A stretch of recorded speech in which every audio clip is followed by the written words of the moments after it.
मेरा यूट्यूब परिवार, मेरे साथ जोर से बोलो हर हर महादेव। एक समय की बात है, देवी पार्वती कैलाश पर्वत पर भगवान शिव के पास आती है और उनसे पूछने लगती है, हे प्रभु, आप ही आदि और अनंत हैं।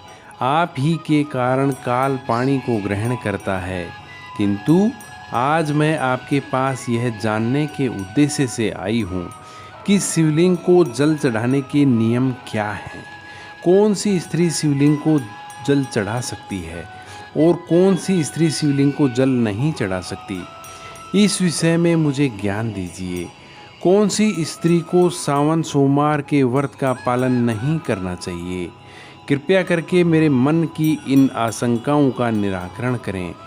तब शिव भोलेनाथ हंसते हुए बोले, हे देवी, शिवलिंग को पानी चढ़ाने के कुछ महत्वपूर्ण नियम होते हैं। उन नियमों का पालन करते हुए ही शिवलिंग को पानी दिया जाता है। यदि कोई स्त्री या पुरुष इन नियमों का पालन नहीं करता है तो उसे महापाप लगता है। हे देवी, मैं उस स्थान से रुष्ट होकर चला जाता हूँ जहाँ पर इन नियमों का पालन नहीं किया जाता है। हे प्रिय, आज मैं उन 3 स्त्रियों के विषय में बताने वाला हूँ जिन्हें शिवलिंग को जल नहीं चढ़ाना चाहिए। इन स्त्रियों को शिवलिंग को जल देने का कोई शुभ फल प्राप्त नहीं होता है। उल्टा इनके द्वारा शिवलिंग को जल चढ़ाने पर इन्हें महापाप ही लगता है। हे देवी, शिवलिंग ही मेरा साक्षात रूप है, जिसकी नित्य पूजा करने वालों को मैं सदैव रक्षा करता हूँ। आपने तो देखा ही है किस प्रकार मात्र 12 वर्ष की आयु वाली मार्कंडेय को अमृतत्व का वरदान प्राप्त हुआ था।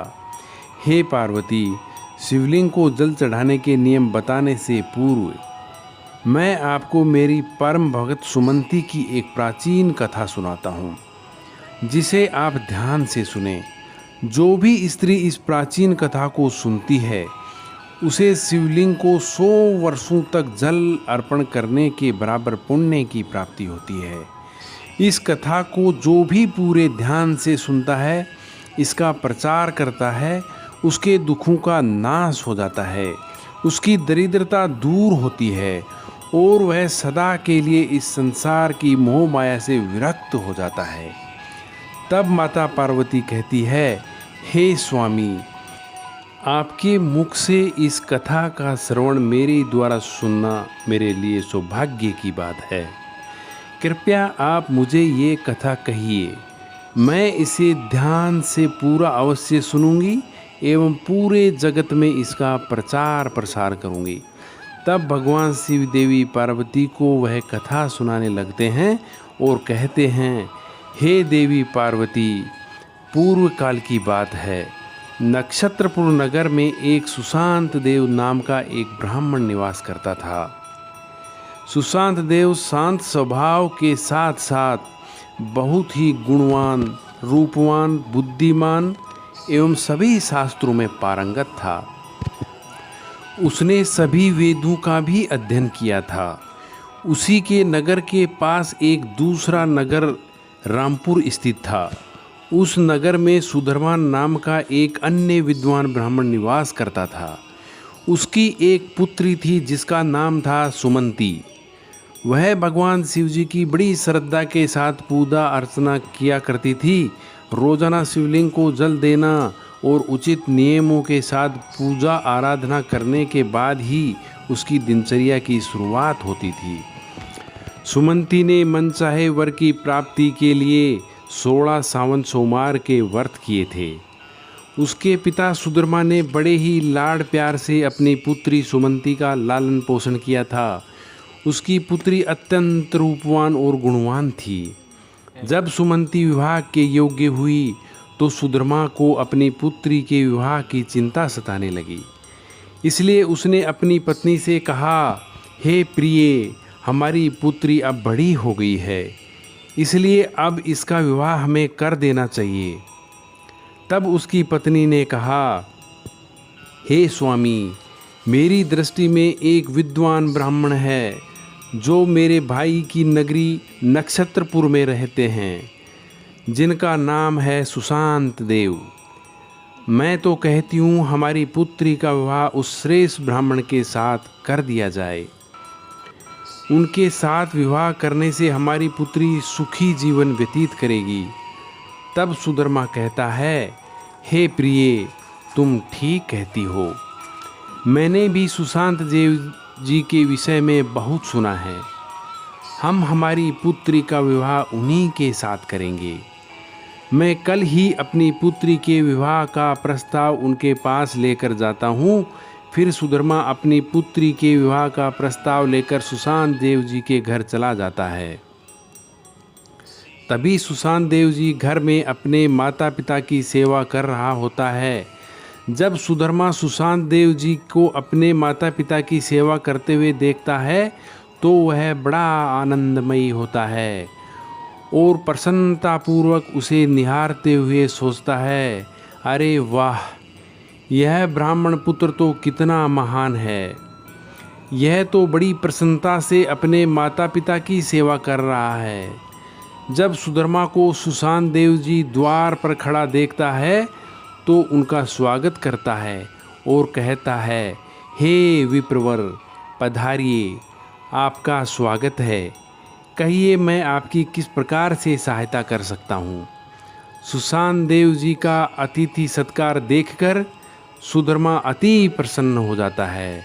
वह देखता है कि सुशांत देव जी का घर अत्यंत पवित्र और शुद्ध होता है। उसके घर में पूरे विधि विधान के साथ शिवलिंग को स्थापित किया हुआ है और वह उसकी नित्य पूजा करता है। इसी कारण से सुधर्मा को विश्वास हो जाता है कि सुशांत देव जी ही उसकी पुत्री के लिए सर्वोत्तम वर है। तभी सुधर्मा सुशांत देव जी से कहता है, हे विप्रवर, आज मैं आपके पास मेरी पुत्री के विवाह का प्रस्ताव लेकर आया हूँ। मेरी पुत्री के लिए आपके समान श्रेष्ठ वर कहीं और नहीं मिल सकता। तब सुशांत देव जी के माता पिता भी यह बात सुनकर प्रसन्न हो जाते हैं और सुशांत देव जी को विवाह के लिए मना लेते हैं। फिर सुशांत देव भी विवाह के लिए तैयार हो जाता है। दोस्तों, समय के अनुसार विवाह का शुभ मुहूर्त तय किया जाता है और एक पवित्र स्थान पर सुशांत देव और सुमंती का विवाह संपन्न किया जाता है। सुमंती के सुंदर और मनोमोहक रूप को देखकर सुशांत देव जी भी बहुत प्रसन्न हो जाता है। सुमंती अत्यंत सुंदर, गुणवान और उत्तम चरित्र वाली लड़की थी। विवाह के बाद जब सुमंती सुशांत देव जी के घर पर जाती है तो वह भी अपने पति और सास ससुर की बड़ी सेवा करती है। अपनी मधुर वाणी और कार्यों से वह सभी के मन को जीत लेती है। सुमंती के ससुराल वाले भी उसके काम से बहुत ही संतुष्ट और सदा ही प्रसन्न रहते हैं। सुमंती रोजाना अपने पति से पहले जागकर घर का आंगन साफ कर देती थी, फिर घर के अंदर साफ सफाई करके स्नान करती थी। स्नान करके वह पूजा घर में जाकर पूजा किया करती थी और नित्य रूप से शिवलिंग को जल देती थी तथा बेलपत्र अर्पण करती थी। दिन भर वह अपने अन्य कामों से सभी परिवारजनों को प्रसन्न रखती थी। फिर रात को वह अपने पति के चरण दबाकर उसके सो जाने के बाद वह भी सो जाया करती थी।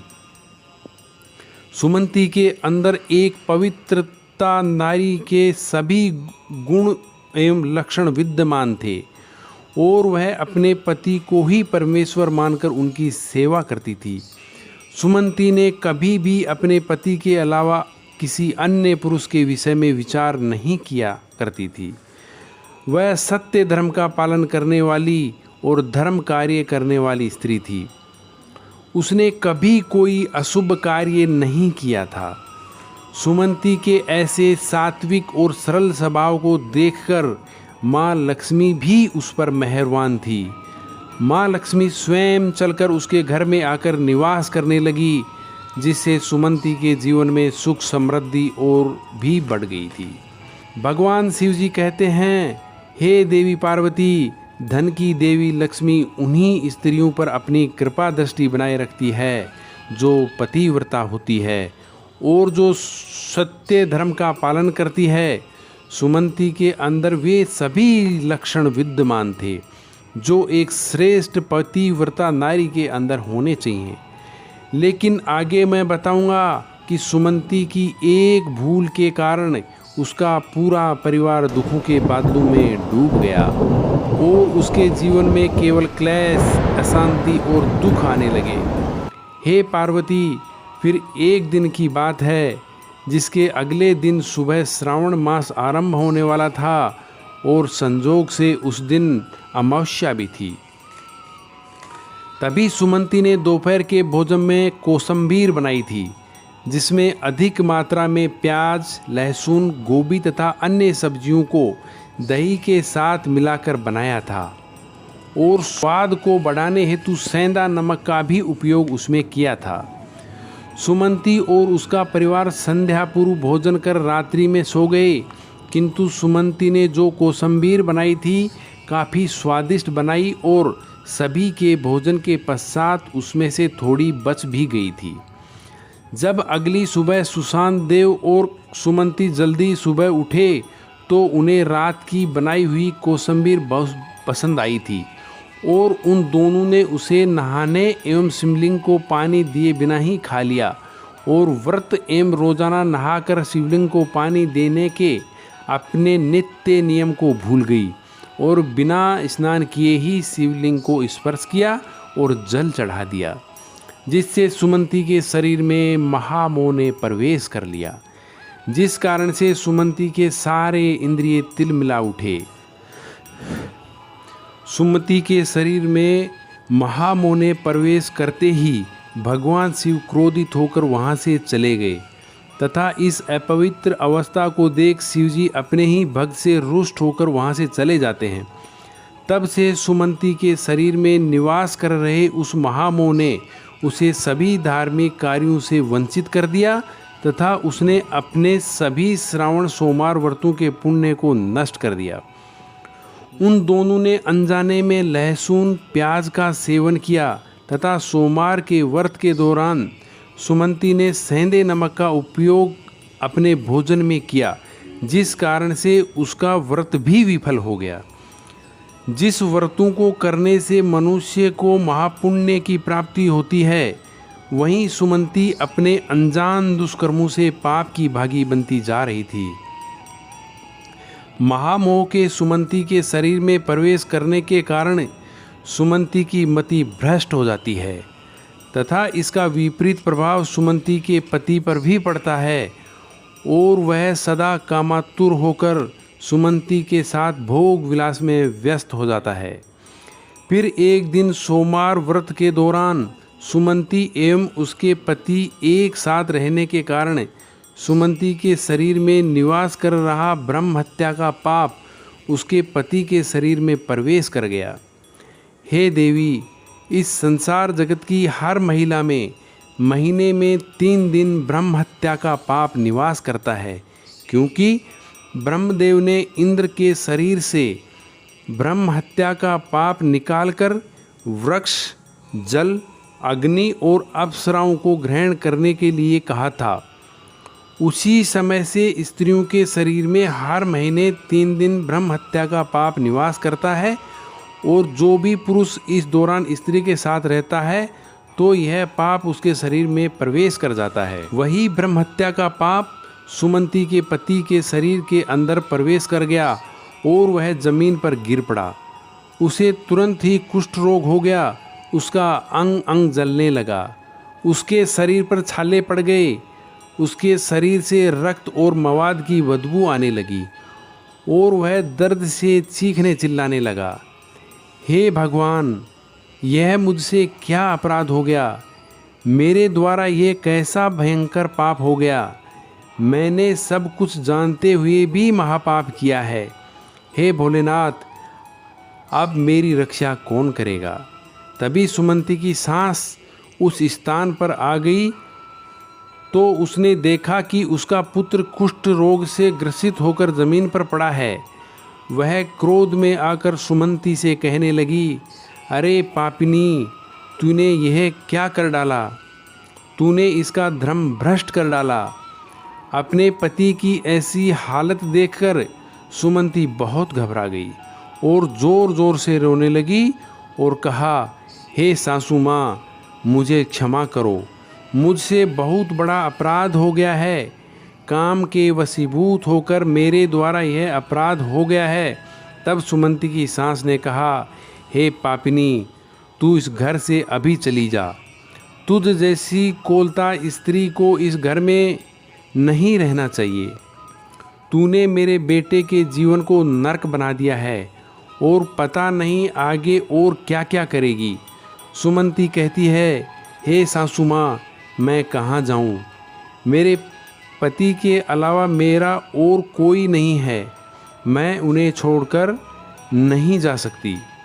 तू कहीं भी जाकर मर जा, लेकिन अब तू इस घर में निवास नहीं कर सकती।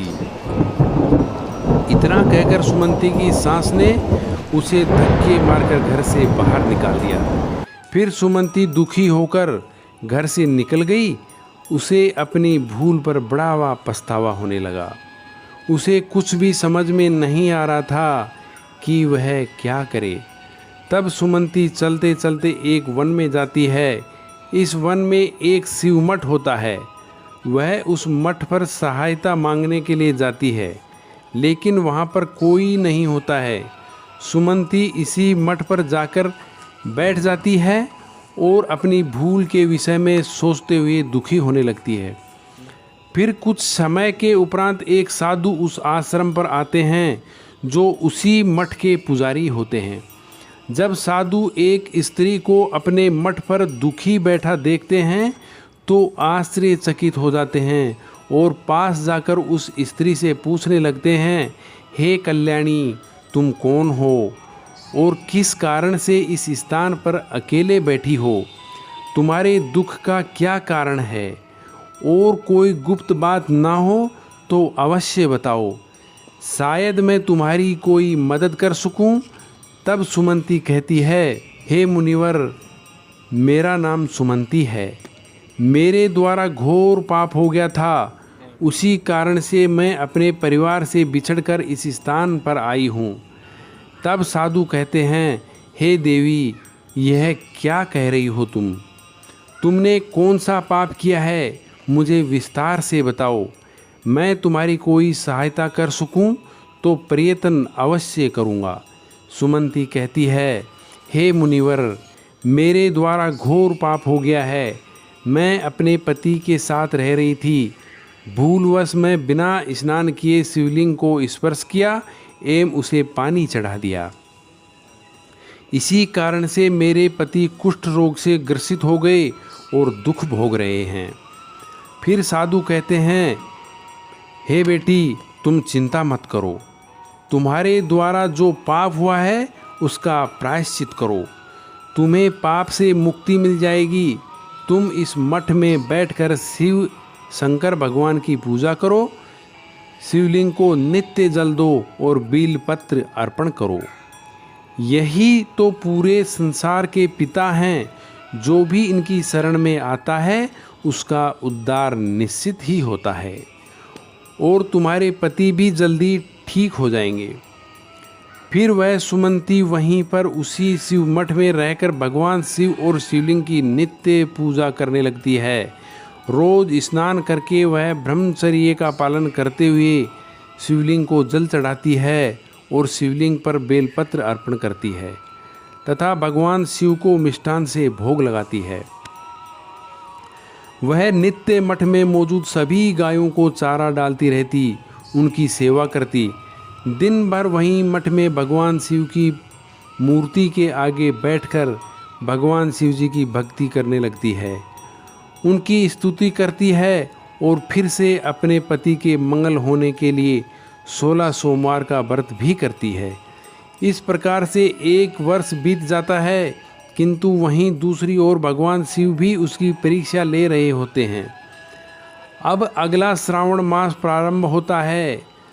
तब साधु महाराज कहते हैं, हे पुत्री, तुम इस श्रावण मास में निरंकार सभी सोमवार का व्रत करो, शिव जी का ही सदैव ध्यान करो और याद रहे कोई और भूल ना हो।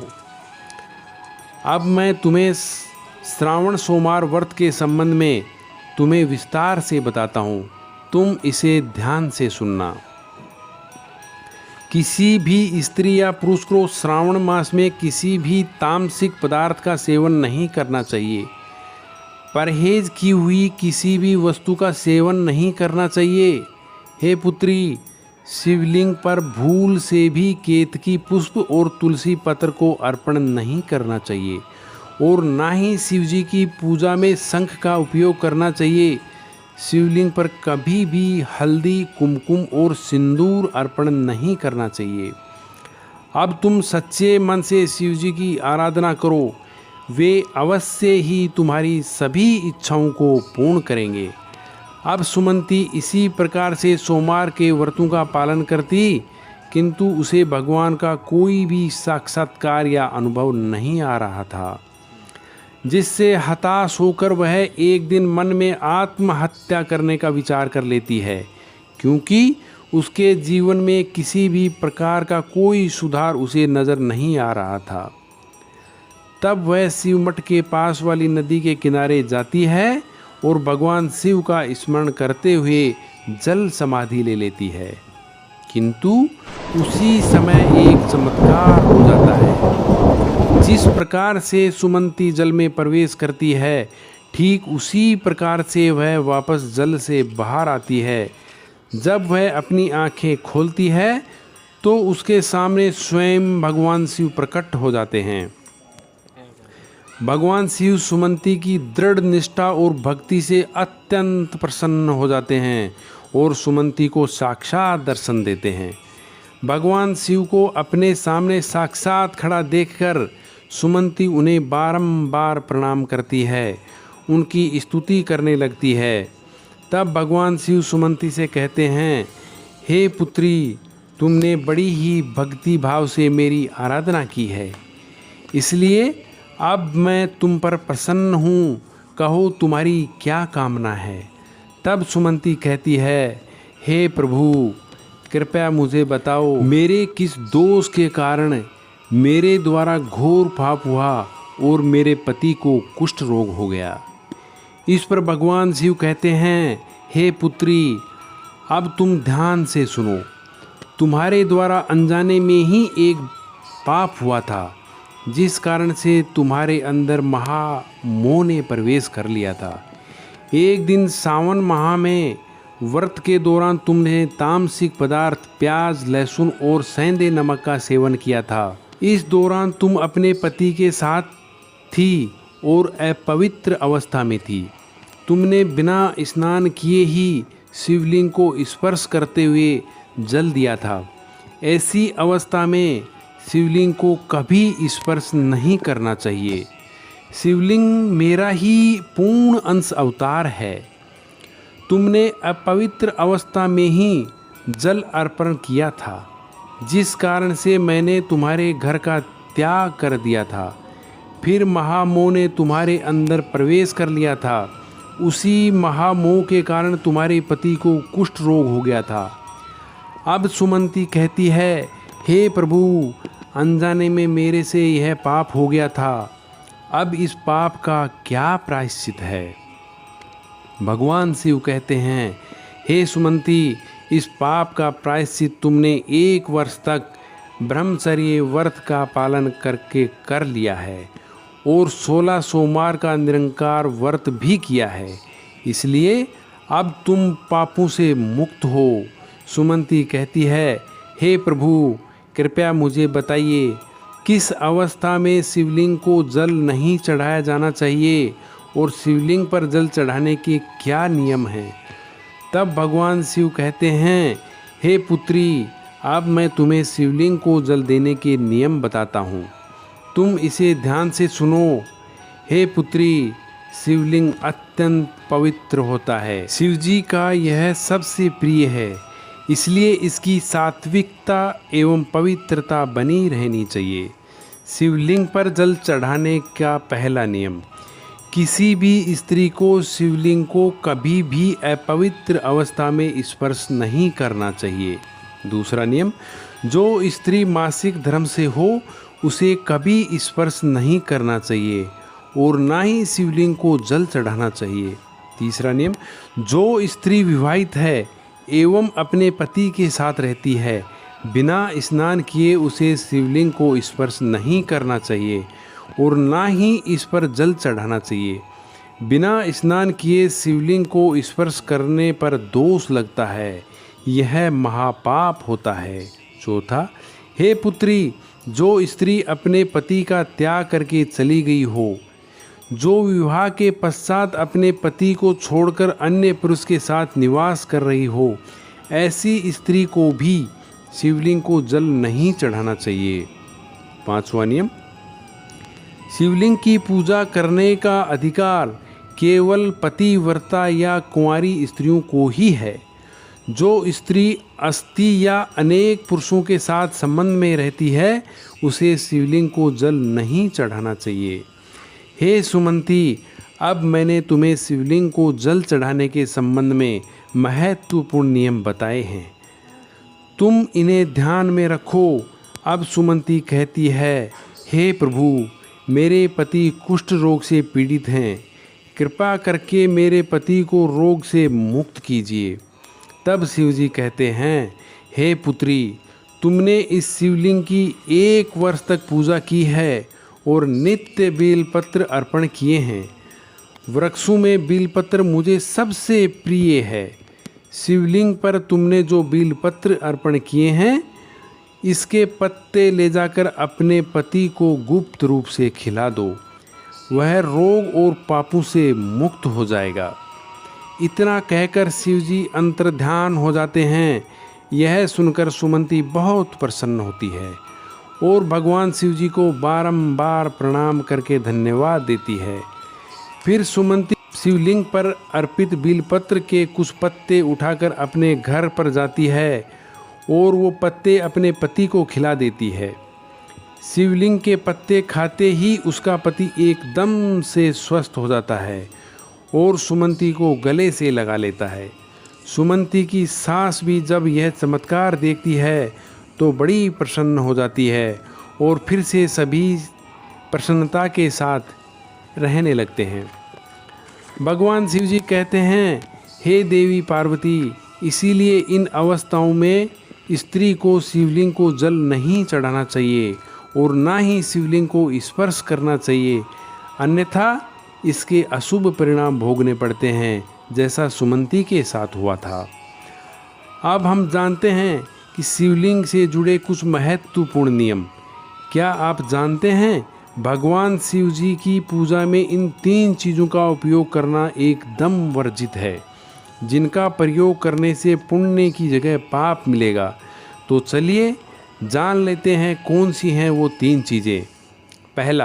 सबसे पहला तुलसी के पत्ते। जी हाँ दोस्तों, तुलसी माता लक्ष्मी का रूप है और माता लक्ष्मी भगवान श्री हरि विष्णु की पत्नी हैं, इसलिए तुलसी के पत्ते कभी भी शिवलिंग पर नहीं चढ़ाना चाहिए। दूसरा है शंख। शिवजी ने शंखचूड़ नाम के दैत्य का वध किया था और उसी की हड्डियों से शंख बना है।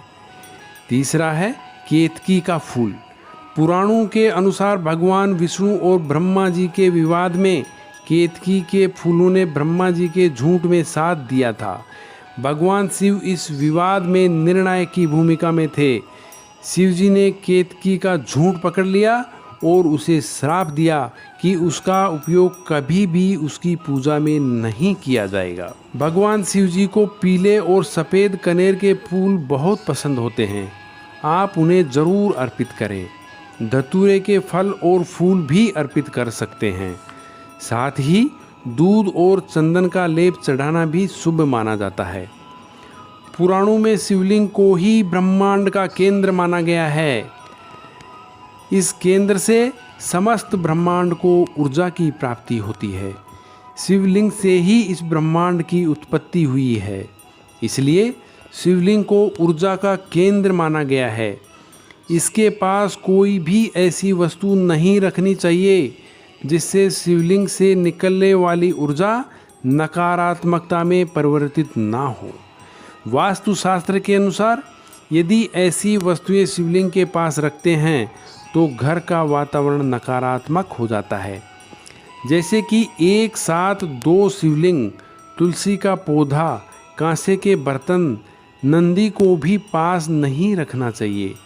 नंदी को भी थोड़ा दूर ही रखना चाहिए।